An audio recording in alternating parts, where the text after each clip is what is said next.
The first bullet that nearly took Lieutenant Commander Jake Morrison's head off came from a rooftop sniper he never saw coming. It carved a groove in the concrete wall, exactly where his skull had been a split second earlier, sending chips of masonry into his face like angry hornets. Morrison dove behind a pile of rubble that used to be someone's kitchen table, his heart hammering against his ribs as the reality of their situation crystallized with brutal clarity. This was supposed to be a milk run. Intelligence had painted the compound as lightly defended. Maybe 3 or 4 low-level militants guarding a cache of documents that could lead them to a high-value target. Get in, grab the intel, get out. 40 minutes tops. Instead, Morrison and his 6-man SEAL team had walked straight into what felt like half the Syrian Republican Guard's idea of a block party, and everyone was invited except them. Contact left. Contact left? Petty Officer Williams screamed from behind an overturned refrigerator, his M4 carbine chattering in controlled bursts. Muzzle flashes lit up the darkness beyond the compound's walls like a deadly fireworks display, each one representing another militant who wanted them dead. Morrison did a quick count of the incoming fire, at least 40, maybe 50 shooters. His team was outnumbered 8-1. "Rodriguez, get that minigun spinning," Morrison bellowed over the cacophony of gunfire.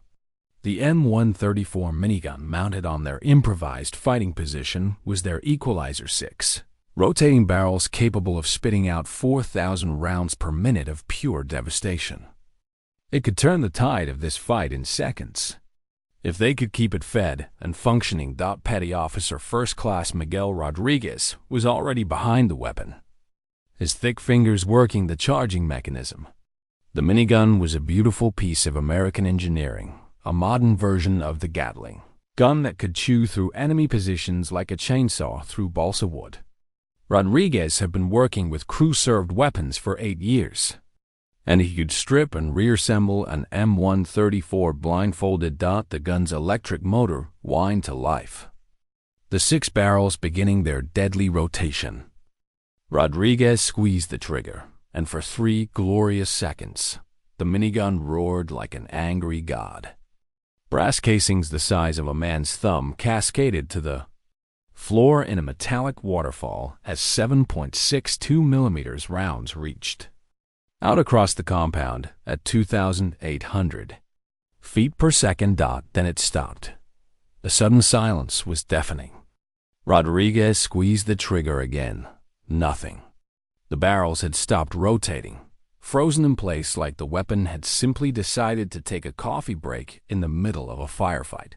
"What the hell?" Rodriguez muttered, his hands immediately going to the weapon's feed mechanism. A jam. Of all the times for a jam, it had to be now, when their lives depended on that gun's ability to keep 50 militants honest. Morrison felt his stomach drop into his boots. Without the minigun, they were just 6 guys with rifles against an army. He keyed his radio with one hand while firing his M4 with the other. "Overwatch, this is ground team. We are in deep shit down here. Request immediate air support. Danger close." The response crackled back through his earpiece. "Ground team, Overwatch. Closest air support is a pair of Apaches, 8 minutes out. Can you hold?" 8 minutes. Morrison looked around at his team's positions. Williams was down to his last magazine. Petty Officer Jackson, their medic, was working on Seaman Torres, who'd taken shrapnel in the leg from a grenade that had landed too close for comfort. Chief Petty Officer Burke was laying down suppressive fire with his saw, but even that wouldn't last long against these numbers. "Rodriguez, talk to me!" Morrison shouted. Rodriguez was elbow deep in the minigun's mechanism, his face a mask of concentration and growing panic. Sweat poured down his forehead, despite the cool night air. "I can see the jam, sir, but I can't clear it. Something's wrong with the feed system. The belt's not advancing properly, but I can't figure out why." A rocket-propelled grenade streaked overhead, close enough that Morrison could feel the heat from its exhaust. It impacted against the compound's far wall in a shower of concrete and flame. The militants were getting bolder, moving closer. Soon they'd be close enough for grenades. And then it would be over. That's when Morrison noticed her, huddled behind a pile of rubble that had once been part of the compound's interior. Wall was a small woman in a faded blue headscarf. She clutched a plastic mop bucket against her chest like a shield, her dark eyes wide with terror but somehow still alert, still watching. Morrison remembered her from when they'd first breached the compound. She'd been cleaning one of the rooms, just a civilian caught in the wrong place at the wrong time. They'd moved her to cover and told her to stay down. Maria Santos, that's what she'd told them her name was when Jackson had checked her for injuries. Mid-40s, maybe 50, with the weathered hands of someone who'd spent her life working. She spoke broken English mixed with Arabic, and Morrison had pegged her as just another local who cleaned buildings for whatever money she could scrape together. In a country torn apart by war, people did whatever they could to survive. But now, as Rodriguez continued to struggle with the jammed minigun, Morrison noticed something odd. Maria wasn't just cowering behind cover, she was watching Rodriguez work. Her eyes tracked his every movement, and Morrison could swear he saw something in her expression. Not just fear, but recognition? Understanding?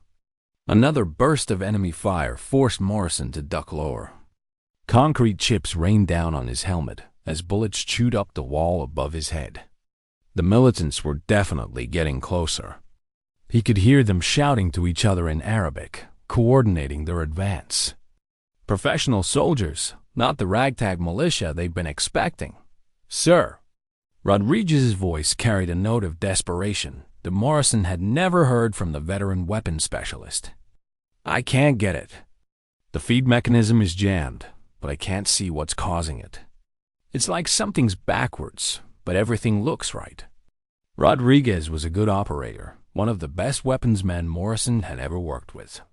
If he couldn't fix the gun, it probably couldn't be fixed. At least not in time to matter. Morrison made a quick tactical assessment. They had maybe 4 magazines left between the 6 of them. The enemy had them surrounded and outnumbered. Air support was still 6 minutes away, which might as well have been 6 hours. Their primary weapon was down, and their position was about to be overrun. He was about to give the order to prepare for a fighting. Withdrawal, a fancy military term for running like hell while shooting back when he caught Maria's eye again. She was still watching Rodriguez, and now she was pointing at the minigun. Her lips were moving, saying something he couldn't hear over the gunfire. Morrison almost dismissed it. This was military hardware, sophisticated weapon systems that required training and expertise to operate and maintain. What could a cleaning woman possibly know about an M134 minigun? But as another RPG exploded against their position and Rodriguez let out a frustrated curse, Morrison found himself wondering if maybe, just maybe, they were missing something obvious. Sometimes the simplest solutions were the ones that trained experts overlooked. The enemy fire was intensifying. They were running out of time, and conventional wisdom wasn't working. Maybe it was time to try something unconventional.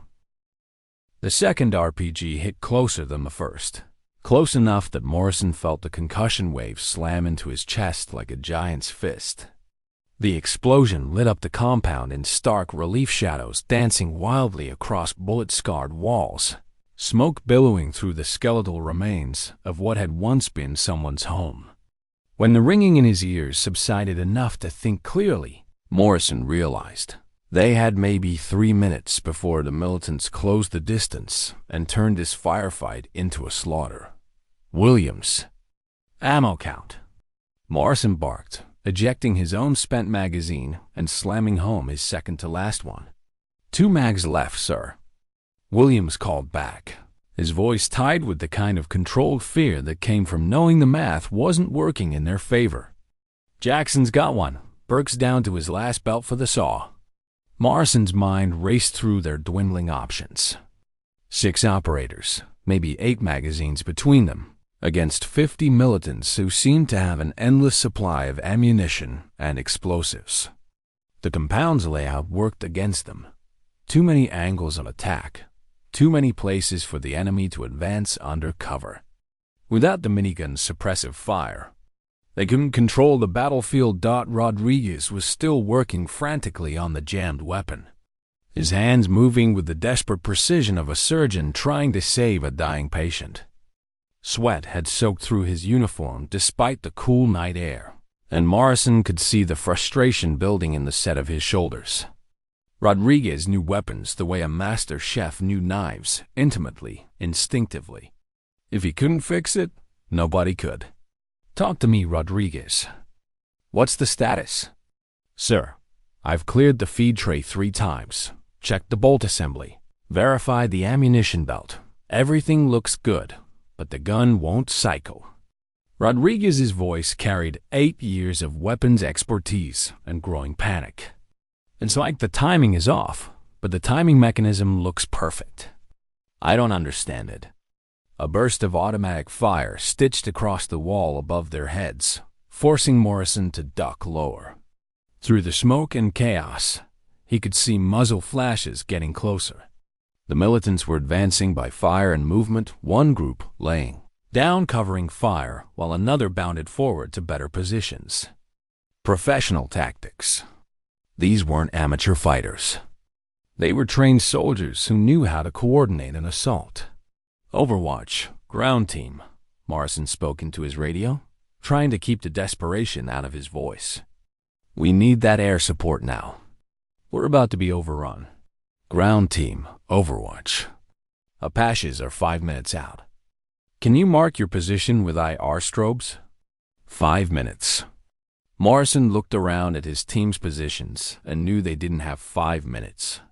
They had maybe 2 before the militants got close enough to start lobbing grenades with accuracy. "Jackson, how's Torres?" Their medic looked up from where he was working on the wounded SEAL's leg. "Stable, sir, but he's not going anywhere fast. Shrapnel tore up his calf pretty good. Another problem. Even if they could somehow break contact and withdraw, they'd be carrying a wounded man through hostile territory with limited ammunition." The tactical situation was deteriorating faster than a house of cards in a hurricane. That's when Morrison heard Maria's voice cutting through the gunfire. "Is wrong. Is wrong," she was saying, pointing at the minigun with increasing urgency. Her English was broken, heavily accented, but there was something in her tone that made Morrison look twice. Not panic-determination. Rodriguez glanced over at her, his face flushed with frustration. "Lady, please, I need to concentrate here." But Maria wasn't backing down. She was pointing specifically at the weapon's feed mechanism, saying something in rapid Arabic that Morrison couldn't understand. Her weathered hands were moving, demonstrating something, a motion, a technique.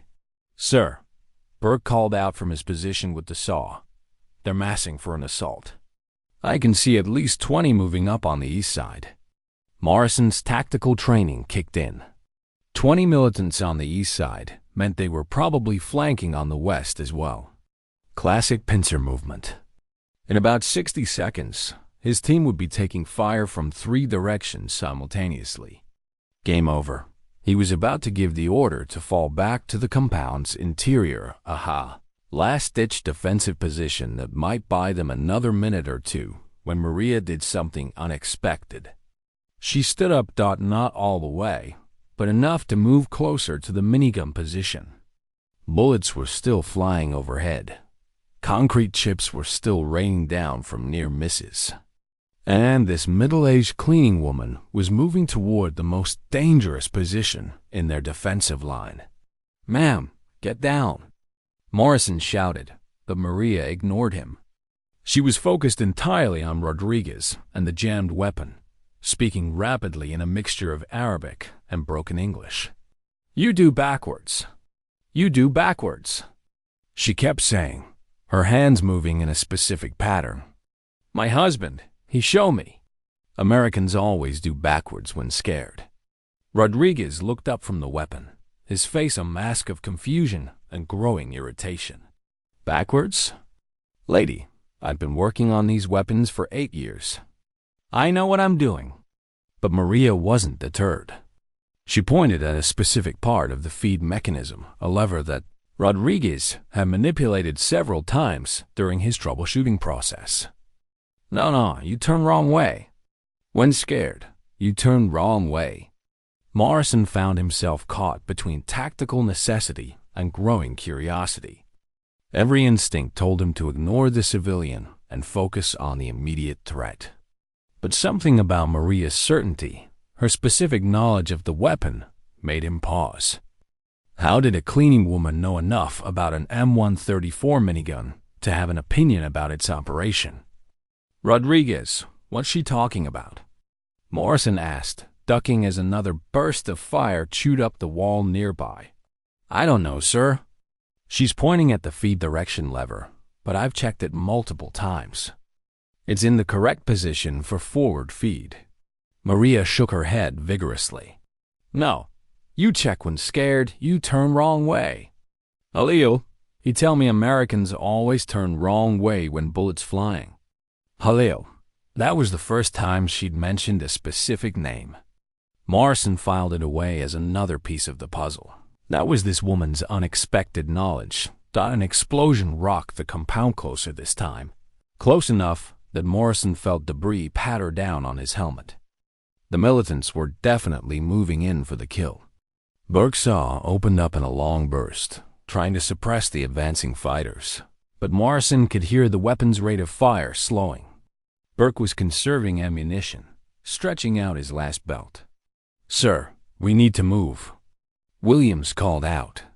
They're going to be on top of us in 30 seconds. Morrison looked at his team, then at the jammed minigun, then at Maria. The woman was still pointing at the weapon with absolute certainty, her dark eyes reflecting a knowledge that seemed impossible given her circumstances. But impossible or not, conventional solutions weren't working. Rodriguez, one of the best weapons specialists in the Navy, couldn't fix the gun. Their tactical situation was hopeless. They were about to die in this bombed-out compound unless something changed. Sometimes. Morrison realized you had to trust the impossible. Rodriguez, he said, his voice cutting through the chaos. Let her try. Sir? You heard me. Let her try. We're out of options and out of time. What's the worst that could happen? The gun stays broken. Rodriguez stared at him for a moment, then at Maria, then back at the weapon. The sound of advancing militants was getting louder. Boots on rubble. Voices coordinating the final assault. Yes, sir, Rodriguez said, stepping back from the minigun. Ma'am, it's all yours. Maria Santos moved toward the minigun with the quiet confidence of someone who had done this before. Her weathered hand steady despite the bullets whining overhead and the explosions that made the ground shake beneath their feet. Morrison watched her approach the weapon, and for a split second, he wondered if he'd just made the biggest tactical mistake of his career. Here he was, a decorated Navy SEAL with 15 years of combat experience, about to let a middle-aged cleaning woman tinker with their only hope of survival while 50. Militants closed in for the kill, but there was something in Maria's movements that made Morrison's doubts evaporate. She didn't approach the minigun like a civilian who'd stumbled into a war zone. She moved like someone who understood the weapon, who had seen it operated and maintained countless times. Her eyes swept over the mechanism with the practiced gaze of someone reading a familiar book. 30 seconds. Burke shouted from his position, his saw chattering in short, controlled bursts. They're moving fast on the east flank. Morrison could hear them now, boots crunching on rubble, voices calling out in Arabic as the militants coordinated their final assault. The sound was getting closer, maybe 40 meters and closing. In 30 seconds, they'd be close enough to lob grenades with deadly accuracy. In 60 seconds, it would be hand-to-hand combat. And 6 SEALs against 50 militants in close quarters was a math problem. With only one solution, Maria reached the minigun and immediately zeroed in on the feed mechanism that had been driving Rodriguez crazy for the past 3 minutes. Her hands moved with surprising speed and precision, checking connections and examining the ammunition belt's path through the weapon. She muttered something in Arabic under her breath, what sounded like a prayer or maybe a curse. "Ma'am, whatever you're going to do it fast," Morrison said, ejecting his spent magazine and slamming home his last one. Around the compound, he could hear his team doing the same, the distinctive, metallic sounds of warriors preparing for their final stand. Maria nodded without looking up from the weapon. Her fingers traced the ammunition belt's path through the feed system, following it from the ammunition box through the delinker and into the gun's mechanism. Rodriguez had checked this same path multiple times, but Maria was looking at it differently, not like a technician following a manual, but like someone who had watched this exact problem solved before. "There," she said suddenly, pointing at a small lever near the feed tray. "Halil, you tell me about this. When soldiers get scared, when bullets flying, they always turn this wrong way." Rodriguez leaned in closer, his professional curiosity overriding the tactical situation for a moment. "That's the feed direction lever. It controls whether the belt feeds from left to right or right to left. But I checked it. It's set for standard left to right feed." Maria shook her head firmly. "No, you check when scared. When bullets flying, you turn wrong way. Always wrong way." She pointed at the lever's current position. "This is backwards for your ammunition box position." Morrison looked at the setup and felt his heart sink. The ammunition box was positioned on the right side of the gun, which meant the belt should feed from right to left. But the lever was set for left to right feed. It was a simple mistake, the kind of error that happened when someone was working under extreme stress, trying to fix a problem while bullets flew overhead. "Jesus Christ," Rodriguez breathed. "She's right. I set it backwards when I was troubleshooting. The belt can advance because it's trying to feed in the wrong direction." An RPG streaked overhead, so close that Morrison could smell the propellant exhaust.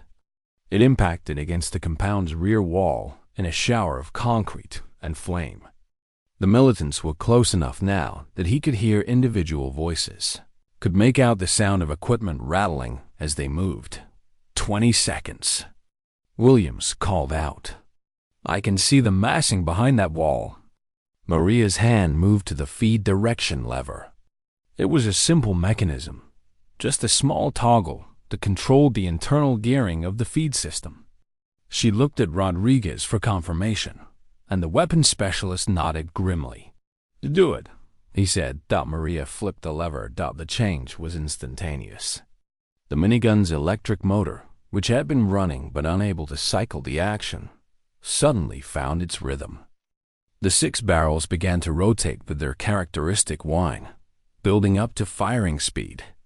The ammunition belt, which had been jammed in the feed system, suddenly began advancing smoothly through the mechanism. Rodriguez grabbed the weapon's grips and squeezed the trigger. The world exploded in sound and fury. M134 minigun roared back to life, with a sound like the world's angriest chainsaw. Its 6 barrels spinning at 4,000 RPM and spitting out 7.62 millimeters rounds at a rate that defied comprehension. The muzzle flash lit up the compound like a strobe light, and the stream of tracers reached out across the battlefield like a laser beam, made of death. The effect on the advancing militants was immediate and devastating. The concentrated firepower of the minigun swept across their assault line like a scythe through wheat. Bodies dropped, others dove for cover, and the coordinated advance that had been building momentum for the Fenta past 5 minutes suddenly collapsed into chaos. Morrison watched in amazement as the tactical situation reversed itself in the span of 3 seconds. The militants who had been closing in for the kill were suddenly scrambling for cover. their assault broken by the sheer volume of fire that Rodriguez was pouring into their positions. The minigun's distinctive sound, a continuous buzzsaw roar that was unmistakable on any battlefield, echoed off the compound's walls and announced to everyone within a mile radius that the Americans were very much still in the fight. "Holy shit!" Burke shouted over the noise. "Where did that come from?" Rodriguez traversed the minigun across the militants' positions, walking the stream of fire from left to right and back again. Brass casings the size of a man's thumb cascaded to the floor in a metallic waterfall, and the smell of cordite filled the air. The weapon's 6 barrels glowed cherry red in the darkness, radiating heat like a furnace. The militants' return fire slackened dramatically as they found themselves on the receiving end of sustained automatic fire that could chew through concrete walls. Morrison could hear them shouting to each other, not the confident voices of attackers closing in for the kill, but the panicked calls of fighters who had suddenly found themselves outgunned. Maria stepped back from the weapon, wiping her hands on her apron with the casual air of someone who had just fixed a broken appliance. She looked at Morrison and smiled, the first time he'd seen her smile since they'd found her in the compound. "Hello. He always say Americans do everything backwards when scared," she said, raising her voice to be heard over the minigun's roar. "Feed lever, safety switch, even coffee machine. Always backwards." Morrison stared at her, his mind racing to process what had just happened. This woman, this cleaning lady who they dismissed as just another civilian caught in the crossfire, had just solved a problem that had stumped one of the Navy's best weapons specialists. She'd done it in 3 seconds, under fire, with the calm confidence of someone who knew exactly what she was doing. "Ma'am," Morrison said, having to shout over the continuing fire, "who the hell are you?" Maria's smile widened, and she reached into her apron pocket. She pulled out a faded photograph, a picture of a man in military fatigues standing next to a helicopter, his arm around a younger version of herself. "I am Maria Santos," she said, "and this is my husband, Halil. He fixed helicopters for your army for 10 years. I clean, but I watch. I learn." The photograph in Maria's weathered hands told a story that Morrison was only beginning to understand. In the faded image, a younger Maria stood beside a man in desert camouflage fatigues, both of them smiling in front of a UH-60 Black Hawk helicopter. The man Halil had the confident bearing of a skilled technician, his hands stained with the kind of grease that came from years of working on complex machinery. But it was the background of the photo that made Morrison's breath catch. He could see other helicopters, other aircraft, and the distinctive layout of a major military maintenance facility. "Halil Santos," Maria said, her voice carrying a mixture of pride and grief that transcended language barriers. "Chief helicopter mechanic, forward operating base Taji, Iraq. 10 years, he worked with Americans. 10 years, I bring him lunch, clean his workshop, watch him fix everything that flies." Rodriguez had stopped firing the minigun, the immediate threat neutralized by the devastating suppressive fire that had scattered the militant assault. The compound had fallen eerily quiet except for the distant sound of retreating footsteps and the occasional shout in Arabic, as the surviving attackers regrouped at a safer distance. But Morrison barely noticed the tactical situation improving. His attention was completely focused on the woman standing before him, holding a photograph that was rewriting everything he thought he knew about her. "Ma'am," Morrison said carefully, "are you telling me your husband was a military contractor?" Maria nodded, carefully tucking the photograph back into her apron pocket. "Halil, he started as translator when Americans first come to Iraq.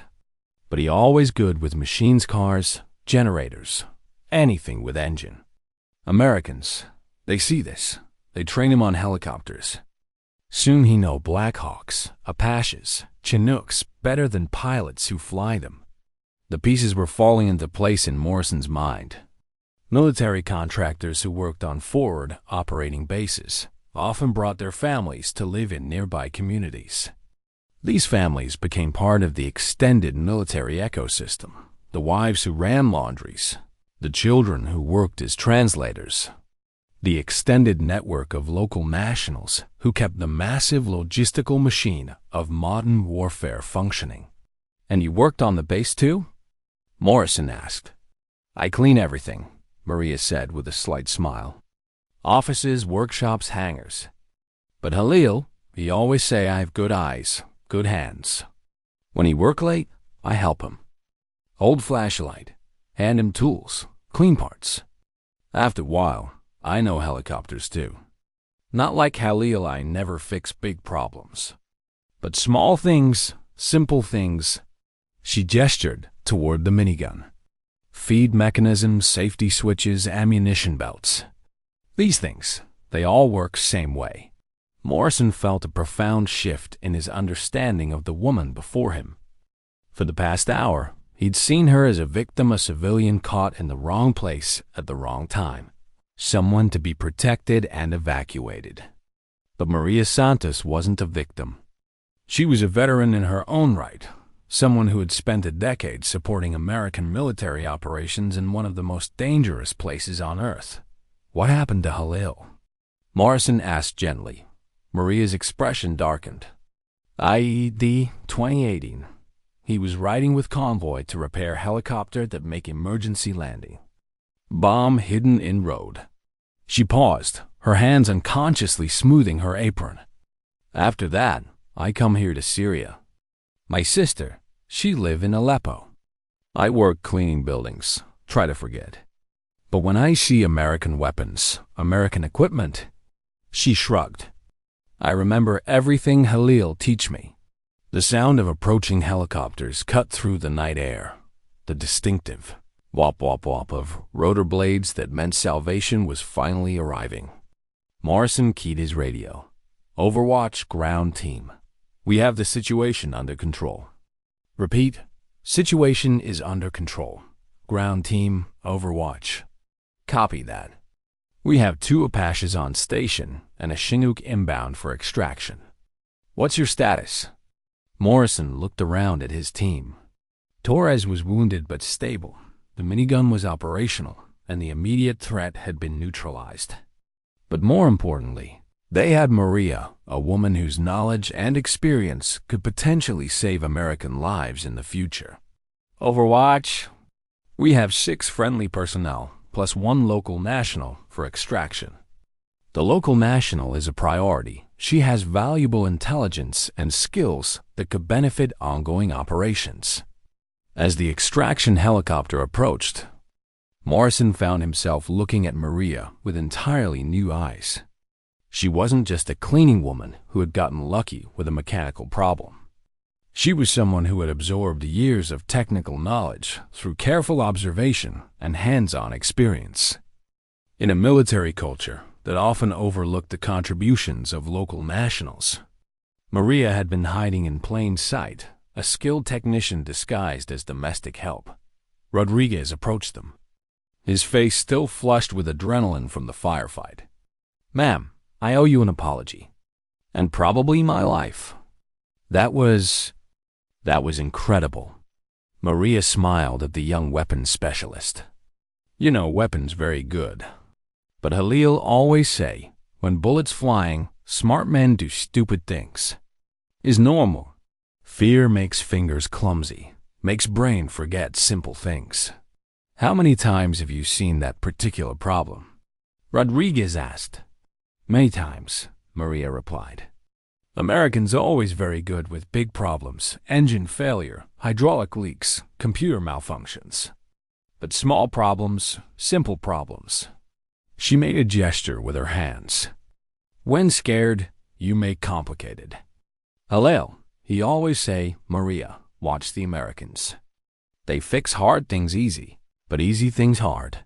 The Chinook helicopter settled into the compound's courtyard, its twin rotors kicking up clouds of dust and debris. The crew chief jumped out and began coordinating the extraction, but Morrison held up a hand to slow the process. He had something important to discuss with Maria before they left this place. "Mrs. Santos," he said, having to raise his voice over the helicopter noise, "I want to offer you something. The U.S. military has training programs for local nationals with technical skills.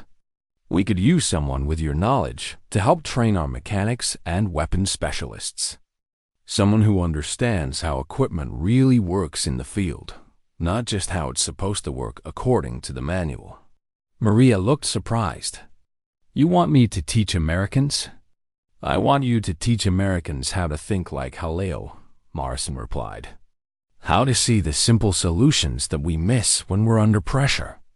How to fix things the right way instead of the complicated way." Maria was quiet for a long moment, her eyes moving from Morrison to Rodriguez to the helicopter waiting to take them to safety. When she finally spoke, her voice was steady and sure. "Haleo always say his job was to keep American helicopters flying so American soldiers come home safe. If I can do same thing..." She nodded firmly.